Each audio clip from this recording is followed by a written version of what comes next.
Hey everyone, how are you all? Hope you are doing well. Welcome back to my YouTube channel. So in this video, I am going to give you latest update from JNTUH for PG student about biometric attendance and all the details I am going to discuss in this video. So stay tuned for that.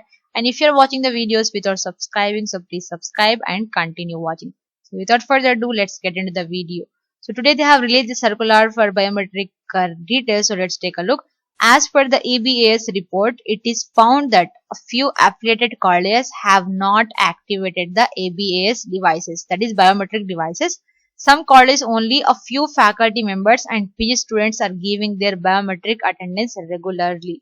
In view of the above, all the affiliated colleges are hereby informed to ensure that your faculty members and PG students mark the attendance through ABAS without any further delay. ABAS is biometric device.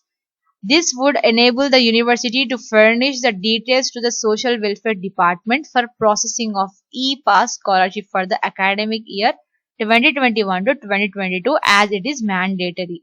Further, the colleges are already informed if the ABAS devices are not activated, a fine of rupees 20,000 will be imposed per month and the university may initiate the punitive action like suspension, withdrawal of affiliation for existing programs, or rejection of affiliations for ensuring academic year.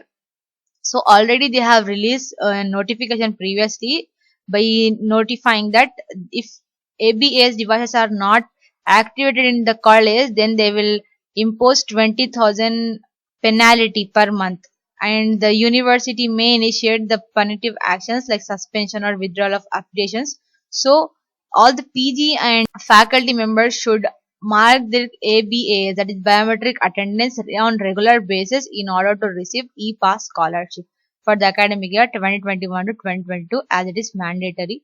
70% attendance will be mandatory to receive any scholarship. So they have released this notification. If you are a PG student or a faculty, then you should consult your college members or college staff about this notification. So this is the latest update from JNTUH. Hope you guys find this video informative. For more updates like this, subscribe to the channel, and you can also follow us on Instagram, link in the description box. Thank you for watching.